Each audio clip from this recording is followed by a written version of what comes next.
Hello everyone, welcome back to my YouTube channel once again. तो आज हमने देखा निफ्टी ने काफ़ी ड्रामेटिक रिकवरी दिखाया।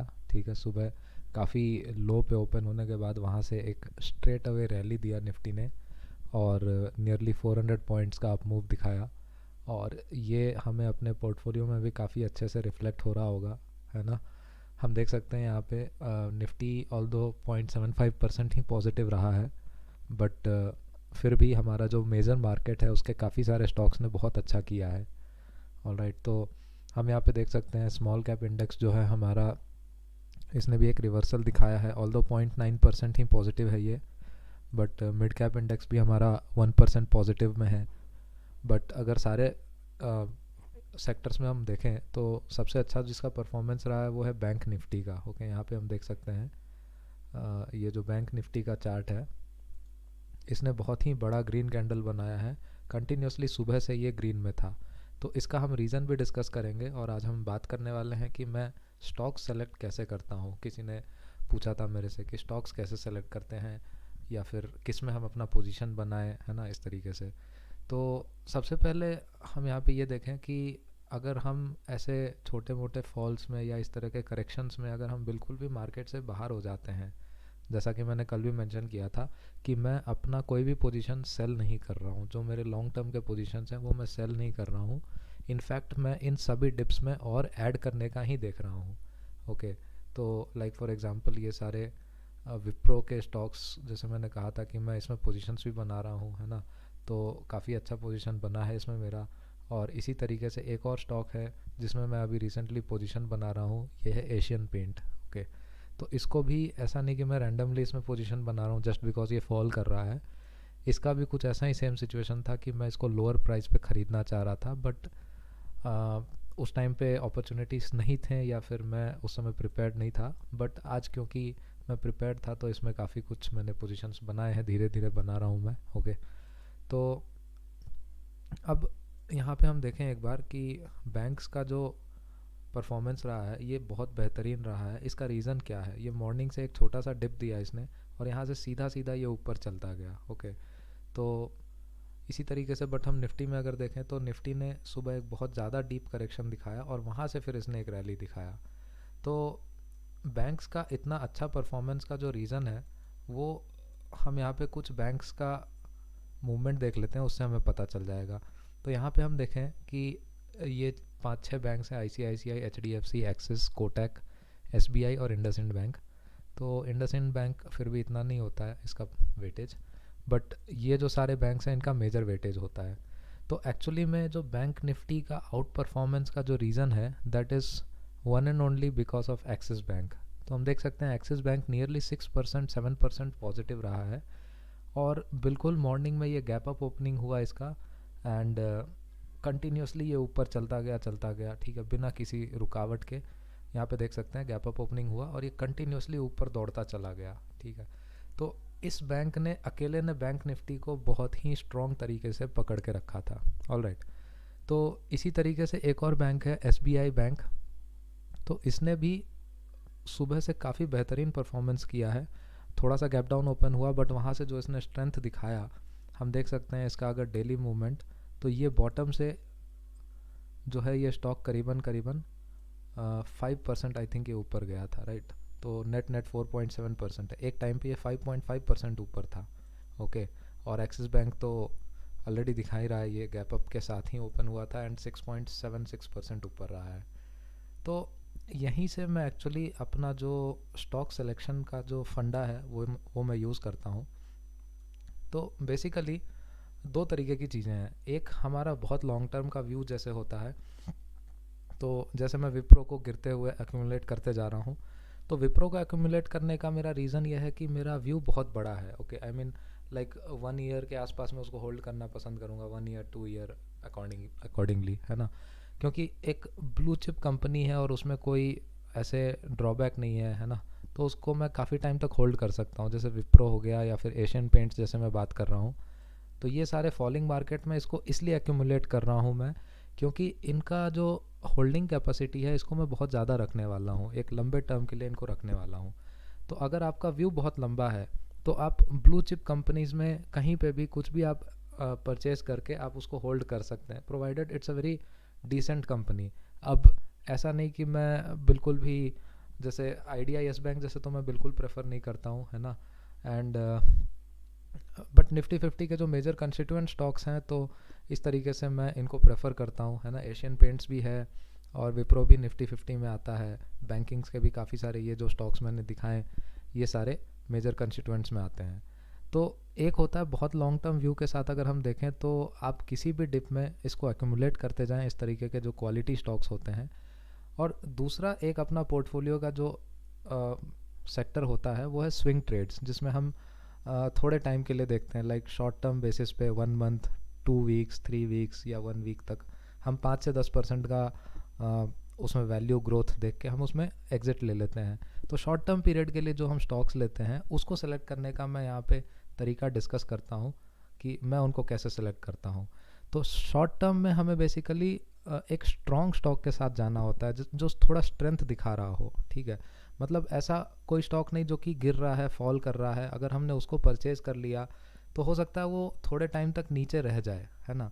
और थोड़े टाइम यानी 1 to 2 वीक, अगर जैसे ये यहाँ पे एशियन पेंट्स गिरने के बाद थोड़ा सा रिकवरी दिखाया इसने और यहीं पे काफ़ी देर तक इसने यहाँ पे टाइम स्पेंड किया है। तो ये देख सकते हैं हम नवंबर से दिसंबर मंथ तक इसने काफ़ी टाइम स्पेंड किया यहाँ पे इस रीजन में, और इसने हमें कुछ रिटर्न दिया नहीं है। ओके, तो ये हमें नहीं चाहिए। अगर आप स्विंग ट्रेडिंग के लिए देख रहे हैं तो डेफिनेटली आपका व्यू 1 वीक से 2 वीक से मैक्स टू मैक्स 1 मंथ तक होता है, और आप एक अच्छा 5 to 10% वहाँ पे रिटर्न्स एक्सपेक्ट कर रहे होंगे, है ना।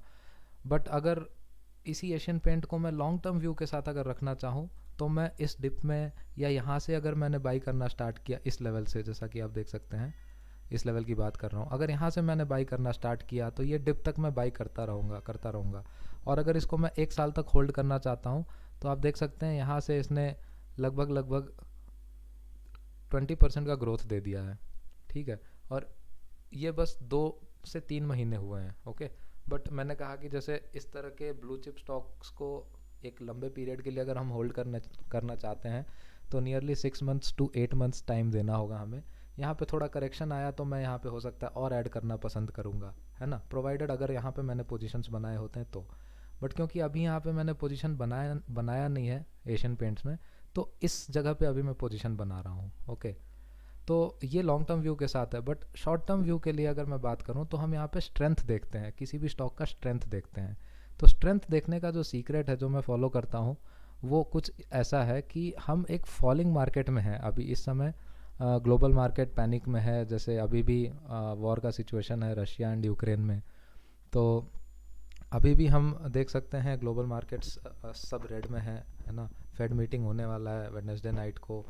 तो इस फॉलिंग मार्केट में भी जो सेक्टर हमारा स्ट्रॉन्ग है, ठीक है, यानी कि जिसने आउट परफॉर्म किया है, जैसे कि हम बैंक निफ्टी देख सकते हैं 2% पॉजिटिव, इसने थोड़े बहुत ही रेड कैंडल्स बनाए होंगे आज पूरे दिन भर में और ये सीधा सीधा चलता गया, तो ये स्ट्रेंथ दिखाता है। इसी तरीके से अगर हम ऑटो स्टॉक देखें, ऑटो सेक्टर का जो इंडेक्स अगर हम देखें तो ये करीबन 2.32% पॉजिटिव है। यानी कल का इतना बड़ा पैनिक फॉल जो हुआ, इस पैनिक फॉल को इसने पूरा रिकवर कर दिया और एक अच्छे लेवल पे आ गया, ठीक है। इसी तरीके से अगर हम और देखें, पीएसयू बैंक्स का सेक्टर बहुत स्ट्रॉन्ग रहा है। This is all thanks to SBI bank, okay. तो इस तरीके से क्या करते हैं हम, एक फॉलिंग मार्केट में कभी भी कोई भी सेक्टर जो स्ट्रेंथ दिखाए या फिर गिरते समय बहुत ज़्यादा फॉल ना दिखाए, जैसे यहाँ पे हम देख सकते हैं बैंक निफ्टी बहुत पहले से स्ट्रॉन्ग रहा है, ओके। इतने फॉल में बैंक निफ्टी सिर्फ और सिर्फ 4% गिरा है कल तक, ओके। और आज उसने 2% रिकवरी भी दिखा दिया। बट अगर हम यही चीज़ देखें, दिस इज़ 12 जनवरी से कल तक अगर हम निफ्टी में देखें तो यहाँ पे देख सकते हैं दिस इज़ 12 जनवरी, राइट। तो यहाँ से अगर हम निफ्टी में देखें तो निफ्टी करीबन 5.7% गिर चुका है, ओके। एंड आज भी जैसे कि इतना गैप डाउन फॉल हुआ, इसका ओपनिंग हुआ 6% के आसपास इसने फॉल दिखा दिया। But bank Nifty on the other hand हम देख सकते हैं काफ़ी स्ट्रॉन्ग रहा है, ठीक है, कोई बड़े कैंडल्स नहीं और थोड़ा सा रिलेटिवली स्टेबिलिटी दिखाया है इसने। तो अभी के इस फॉलिंग मार्केट सिनारियो में मैं ये कंसिडर कर सकता हूँ कि बैंकिंग सेक्टर एक स्ट्रॉन्ग सेक्टर है, ओके। स्ट्रॉन्ग सेक्टर यानी क्या कि पैनिक सिचुएशन में गिरे कम और बढ़ने के मौका जैसे मिले तो बढ़े बहुत ज़्यादा, यानी गिरने के टाइम पे गिरे कम और बढ़ने के टाइम पे बढ़े बहुत ज़्यादा, ठीक है। तो बैंक निफ्टी एक बहुत ही स्ट्रॉन्ग सेक्टर है अभी के प्रेजेंट सिनारियोज में, और ये डायरेक्टली चार्ट से हमें दिखाई दे रहा है, ठीक है। अब इसके रीजंस बहुत सारे हो सकते हैं। कुछ लोग कहते हैं कि हाँ बैंक्स के रिजल्ट्स बहुत अच्छे आए हैं, HDFC का रिज़ल्ट बहुत अच्छा रहा है, ICICI का भी रिज़ल्ट बहुत अच्छा रहा है, कल ही रिज़ल्ट आया था इसका, ओके। एंड एक्सिस बैंक का भी बहुत ही बेहतरीन रिज़ल्ट आया है। तो इसलिए बैंकिंग सेक्टर ने ओवरऑल स्ट्रेंथ शो किया है, दैट्स एक्सेप्टेबल। बट हमें न्यूज़ का बहुत ज़्यादा इम्प्लीकेशन नहीं देखना है, हमें जो चार्ट्स बताता है वो क्लियर कट बताता है, हम उसे फॉलो करेंगे, ओके। तो जैसे कल एक्सिस बैंक का रिज़ल्ट आया, वो भी बहुत अच्छा था, बट उसने चार्ट्स में ऐसा कुछ स्ट्रेंथ दिखाया नहीं, ओके। ठीक है, कल पूरा मार्केट नेगेटिव था, दैट्स ओके, बट इवन आज भी उसने रिकवरी बहुत स्ट्रॉन्ग नहीं दिखाया जिस तरीके से हम बैंक निफ्टी को देखते हैं, ठीक है। ओवरऑल इंडेक्स नीचे गिरा बहुत ज़्यादा, बट रिकवरी के टाइम पे इसने आउट परफॉर्म कर दिया। बेसिकली कल के फॉल को इसने कंसिडर ही नहीं किया, यानी कल के हाई से ऊपर जाके क्लोजिंग दिया है आज, ठीक है। बट यहाँ पे देख सकते हैं एक्सिस बैंक ने उस तरीके का कुछ आउट परफॉर्मेंस नहीं दिखाया, ठीक है। बट एक्सिस बैंक यहाँ पे देख सकते हैं हम, इसने काफ़ी आउट परफॉर्म किया है। तो मेरे according axis bank is a very strong stock right now in the bank Nifty index, ठीक है। तो सबसे पहले मैंने क्या किया, एक सेक्टर सेलेक्ट किया which is showing enough strength, okay. तो वो हो गया मेरा बैंक निफ्टी, और बैंक निफ्टी में भी जाके मैंने उसके जो कंस्टिट्यूएंट एलिमेंट्स हैं, ठीक है, 5-6 कंस्टिट्यूएंट्स हैं, ये सारे के सारे निफ्टी 50 में हैं। तो इन स्टॉक्स में मैंने ये पाया कि एक्सिस बैंक बहुत ज़्यादा स्ट्रॉन्ग है, ओके।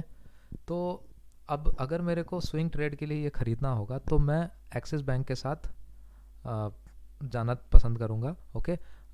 कल अगर ये देख सकते हैं हम, ये लेवल ब्रेक करता है यहाँ से अगर, तो मैं इसको परचेज़ करना पसंद करूँगा।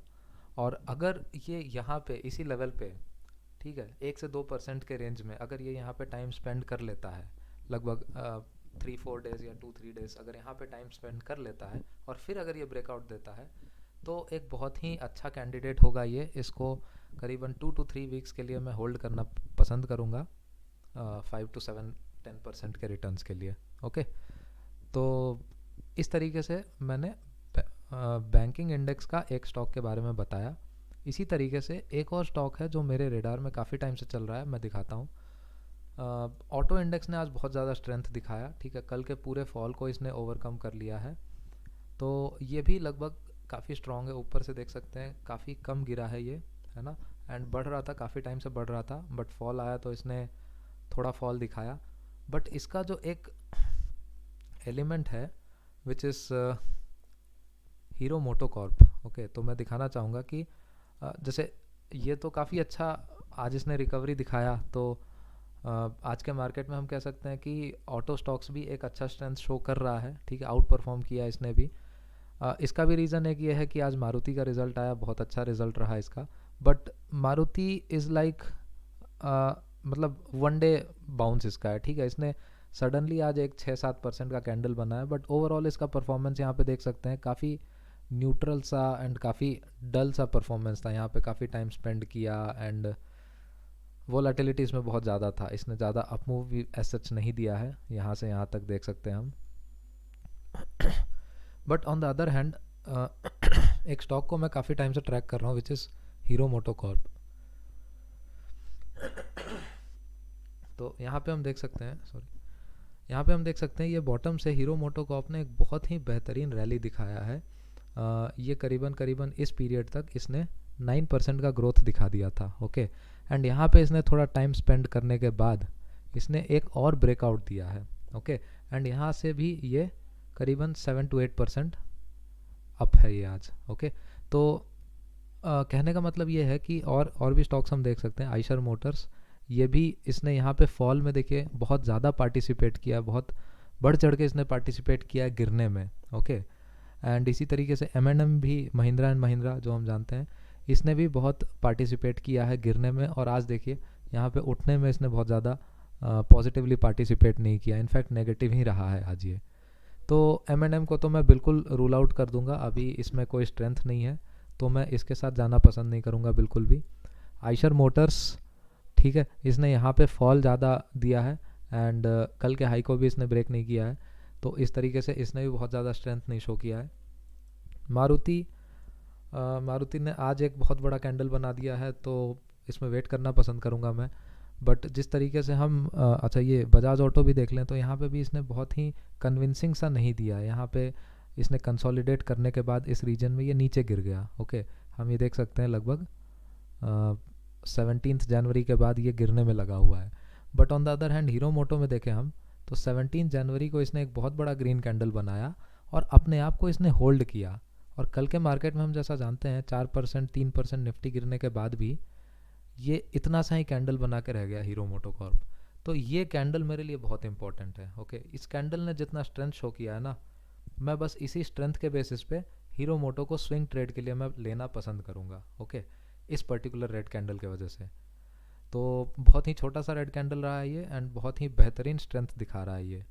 तो हीरो मोटो कॉर्प जैसा कि अभी का कंडीशन है, अगर स्विंग ट्रेड के लिए कोई लेना चाहेंगे तो इसको इस लेवल के ऊपर अगर ये निकलता है तो हम इसको 1 से 2 से 3 वीक्स के रेंज के लिए हम इसको परचेज कर सकते हैं। इसका नेक्स्ट टारगेट यहाँ पे देख सकते हैं, ये रेजिस्टेंस लेवल होगा, तो यहाँ तक का हम टारगेट एक्सपेक्ट कर सकते हैं इसमें। ओके, विच इज़ रफली अराउंड 5 to 6%। ओके, तो यहाँ तक अगर आ जाए तो एक बार प्रॉफिट बुक कर लें। एंड जैसा कि अगर हम शॉर्ट टर्म पीरियड में जा रहे हैं तो एक स्टॉप लॉस हम यहाँ पे रख लेंगे, इसको स्विंग लो हम कहते हैं। यहाँ पे देख सकते हैं इसने पहले भी इस रीजन में सपोर्ट लिया है। ओके, यहाँ पे हम देख सकते हैं इस रीजन पे काफ़ी ज़्यादा सपोर्ट लिया है इसने, तो ये एक स्ट्रॉन्ग सपोर्ट की तरह एक्ट कर रहा है। और यहीं पे सपोर्ट लेके देख सकते हैं 3 दिन से ये बाउंस कर रहा है। ठीक है, तो बहुत ही बेहतरीन सपोर्ट है ये। तो अगर हम इसको एक स्टॉप लॉस लेके विच इज़ 5% अराउंड, तो या तो आप इसके ब्रेकआउट के बाद यानी इस लेवल के निकलने के बाद यहाँ पे अगर परचेज कर लेते हैं, तब आप हल्का सा नीचे रख लें स्टॉप लॉस अपना 1 से 2%। और अगर आप यहाँ पे वेट करना चाहते हैं तो डिप्स में इसको बाई करें, है ना, यहाँ तक आते आते तक आप इसको बाई करें। एंड आप इसी लाइन को स्टॉप लॉस मान के इसको होल्ड करें। टारगेट्स हमें इस लेवल तक का एक्सपेक्टेड है, विच इज़ समथिंग 2950 के अराउंड हमारा टारगेट एक्सपेक्टेड होगा। ओके, तो इस तरीके से मैं क्या करता हूँ, स्ट्रॉन्ग स्टॉक्स आइडेंटिफाई करता हूँ एंड उसमें पोजीशन बनाता हूँ स्टॉप लॉस के साथ। डेफिनेटली शॉर्ट टर्म के लिए मैं स्टॉप लॉस लगाता हूँ, बट लॉन्ग टर्म के लिए मैं बहुत ज़्यादा स्टॉप लॉस कंसिडर नहीं करता हूँ, क्योंकि लॉन्ग टर्म के लिए मैं सिर्फ और सिर्फ ब्लू चिप कंपनीज़ में इन्वेस्ट करना पसंद करता हूँ। Long term in the sense 4 months के ऊपर जो भी जाते हैं मेरे लॉन्ग टर्म पोर्टफोलियोज़ में आ जाते हैं, तो हमेशा मैं उसमें ब्लू चिप कंपनीज़ में ही लगाना पसंद करता हूँ। मिड कैप्स तक भी ठीक है, स्मॉल कैप्स में भी मैं नहीं जाता हूँ। ओके, तो इस तरीके से मैं स्टॉक्स का स्ट्रेंथ आइडेंटिफाई करता हूँ एंड मैं उनमें पोजीशंस बनाता हूँ। तो होप ये वीडियो आपके लिए हेल्पफुल रहा हो, है ना। और इसी तरीके से आपके और भी क्वेरीज या कुछ कंसर्न्स हों तो आप डेफिनेटली रीच आउट करें, कमेंट्स कर सकते हैं आप, एंड वीडियो को लाइक शेयर सब्सक्राइब ज़रूर करें। सो दैट्स इट गाइस, कल का हॉलीडे एंजॉय करें।